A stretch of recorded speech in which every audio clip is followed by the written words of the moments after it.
요즘은 부동산 관련 뉴스를 보거나 커뮤니티에 들어가면 어디가 얼마 하락했다더라 라는 소식이 들립니다.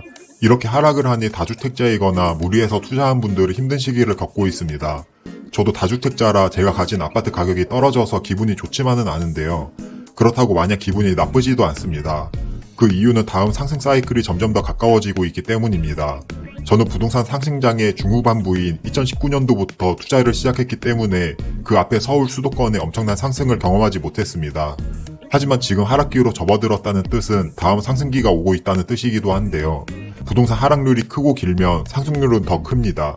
산이 높을수록 골이 깊다고 하잖아요. 작년과 재작년에도 상승률이 워낙 컸기 때문에 지금 하락률도 큰 겁니다. 자고 일어나면 몇천만 원씩 상승하는 말도 안 되는 상승이었기 때문에 지금의 폭락도 있는 거죠. 마찬가지로 지금과 같이 하락이 크면 클수록 다음 상승장에는 더 많이 상승할 수 있습니다.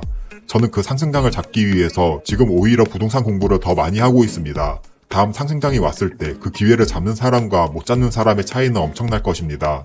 지금부터 준비하는 사람과 지금 아무것도 하지 않는 사람의 자산 차이는 5배, 10배까지도 날 거라고 생각합니다. 대한민국의 부동산 역사는 반복되어 왔습니다. 상승기가 있으면 하락기가 있고 또 하락기가 지나면 상승장이 찾아왔습니다.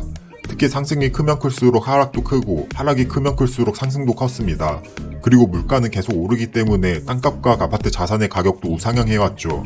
지금 아파트 가격이 떨어지면서 사람들이 하나둘 떠나고 있습니다. 작년과 재작년 부동산이 폭등할 때는 무주택자들도 관심을 갖던 때와는 반대의 상황입니다. 제 영상을 시청하시는 분들은 이러한 상황과 반대로 행동하셨으면 좋겠습니다. 사람들이 떠나갈 때 같이 떠나는 게 아니고 사람들이 몰려들 때 같이 몰려드는 게 아닌 사람들이 떠나갈 때 오히려 관심을 가져야 하고 사람들이 몰려들 때 탈출 전략을 세워야 합니다. 그리고 지금은 사람들이 떠나가고 있으니 이제 관심을 가져야겠죠. 그러면 다음 상승 사이클을 잡기 위해서 지금부터 준비해야 할 건 무엇일까요? 오늘은 다음 아파트 상승장에서 부자가 되기 위해 준비해야 할 3가지에 대해서 말해보겠습니다. 다음 상승장을 맞이하기 위해서 준비해야 할 첫 번째는 꾸준한 관심입니다.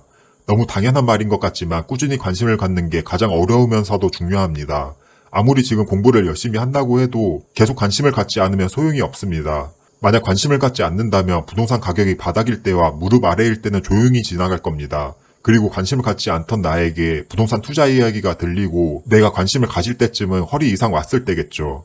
지금 상황은 하락으로 전환이 되었고 오르는 곳이 없어서 재미가 없습니다. 투자를 해도 바로 오르는 게 눈에 보이지 않으니 재미가 없죠. 주식을 하더라도 사자마자 바로 오르는 게 눈에 보여야 재미있잖아요. 마찬가지로 부동산도 내가 투자한 아파트가 바로바로 올라야 더 재미있습니다. 그리고 이러한 침체기가 1년, 2년 지속될수록 더 재미가 없어지고 사람들은 떠나갈 것입니다. 몇 년을 못 참고 떠나간 사람들은 다음 상승장에 올라타지 못할 가능성이 크겠죠. 반면 하락기가 오더라도 계속 관심을 갖고 있는 사람들은 부동산이 바닥을 찍는 순간에도 시장을 떠나지 않고 그 기회를 잡을 수 있습니다. 아파트 가격이 바닥을 찍었다는 신호에 대해서는 제가 따로 유튜브 영상으로 올린 게 있는데 영상 마지막에 연결해 드릴 테니 이 영상 다 보시고 꼭 봐주세요. 간단히 아파트 가격이 바닥을 찍는 시점을 다시 말씀드리면 첫 번째로 부동산 규제 정책이 다 풀리고 혜택까지 주는 시점, 두 번째로 모두가 관심을 갖지 않고 시장을 떠날 때, 세 번째로 전세가율이 이전 최고점 수준으로 올라갈 때입니다. 이렇게 아파트 가격이 바닥을 찍었다는 신호도 관심을 갖지 않고 있으면 알 수가 없습니다. 그래서 꼭 부동산에 관심을 놓지 않고 계속 참여했으면 좋겠습니다. 다음 상승장을 맞이하기 위해 준비해야 할 두 번째는 시드머니입니다. 투자를 하려면 투자금이 필요합니다. 특히 부동산의 경우 주식과 다르게 더 큰 금액이 필요합니다. 그 금액은 최소 4천만 원은 있어야 한다고 생각하는데요.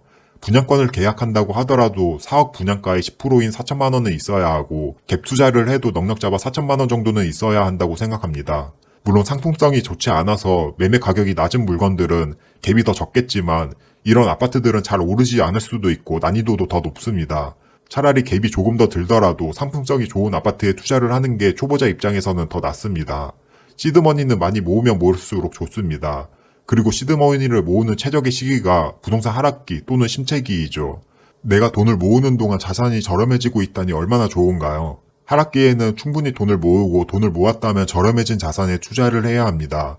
하지만 여기서 그 시기를 정확히 맞출 수는 없을 텐데요. 그래도 어느 정도 무릎 아래 정도까지는 맞춰야 한다고 생각하며 그 무릎 아래를 맞추기 위해서는 공부가 필요합니다.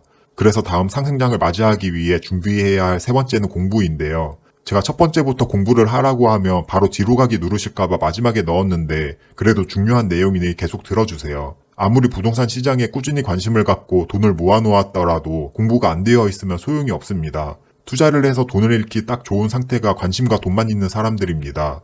돈을 벌어야겠다는 생각과 실제로 시드머니가 있으면 그 시드머니를 날리기 딱 좋은 상태이죠. 이런 사람들은 빨리 돈을 벌어야겠다는 생각에 누군가에게 의지하려고 합니다. 본인만의 매수 기준이 없는 상태에서 어떤 특급 정보를 찾아다니죠. 만약 투자로 빨리 돈 벌 수 있는 방법을 찾았다면 그건 거짓일 가능성이 크고, 만약 진짜라고 해도 매도를 잘못하거나 결국 욕심으로 무리한 투자를 해서 잃을 가능성이 큽니다. 그래서 결국은 하락장이 왔을 때 관심을 갖고 시드머니를 모으는 동시에 공부도 꼭 해야 되는데요. 그러면 도대체 뭘 공부해야 하는데 라고 하실까봐 속성으로 핵심 몇 가지만 말씀드릴게요. 첫 번째로 입지를 알아야 합니다. 입지는 가장 좋은 동네는 어디이고 그 다음으로 좋은 동네는 어디인지를 찾는 것부터 시작합니다. 그리고 가장 좋은 동네는 가장 비싸게 거래가 되었던 곳이라고 심플하게 생각하면 됩니다. 이렇게 입지를 알았다면 그 입지가 가장 좋은 이유에 대해서 찾아보세요. 그 이유로는 학군이 좋아서일 수도 있고, 상권이 좋아서일 수도 있고, 교통이 좋아서일 수도 있습니다. 결국 답을 알아놓고 해석이 들어가는 방식이기 때문에 공부하기가 쉽습니다. 입지 조사를 했다면 두 번째로 현재 시세를 파악하면 됩니다. 입지 조사를 한 동네의 아파트들의 현재 거래되는 금액과 네이버 부동산 호가를 파악하는 게 현재 시세를 파악하는 겁니다. 이렇게 시세를 파악하다 보면 분명 예전에는 더 입지가 좋은 아파트였는데 입지가 좋지 않은 아파트보다 저렴해졌거나 1급지와 2급지 가격 차이가 1억밖에 안 났는데 2억 차이로 벌어진 것과 같은 상황이 옵니다. 즉 가격이 역전되었거나 더 벌려진 상황이 온 거죠. 이럴 때는 가격 역전 현상이 다시 원래대로 되거나 가격이 벌려진 아파트는 다시 가격이 좁혀질 것입니다. 이런 과정을 직접 눈으로 보면서 어디에 투자해야 하는지 알 수 있게 되겠죠. 2급지 아파트가 1급지 아파트와 가격이 비슷해지면 1급지 아파트에 투자를 해야 하고 1급지 아파트와 2급지 아파트 가격이 1억이 더 벌려지면 2급지 아파트에 투자해야 합니다. 지금 말로만 들으면 조금 막연하고 나중에 실제로 그런 상황이 벌어졌을 때 확신이 없을 거예요. 하지만 꾸준히 시세 조사를 하고 실제로 이런 일들을 겪다 보면 내가 투자를 할 때 더 확신이 있는 투자를 할 수 있습니다. 이렇게 입지 순위를 파악하고 현재 시세를 파악한다면 부동산 공부의 절반 이상은 되었다고 생각합니다. 나머지 부분은 단기간에 되는 건 아니고 책도 읽고 유튜브도 보고 강의도 들으면서 장시간 배워나가야겠죠. 오늘은 다음 상승장의 부자가 되기 위해 하락장에서 준비해야 할 세 가지에 대해서 다뤄봤습니다.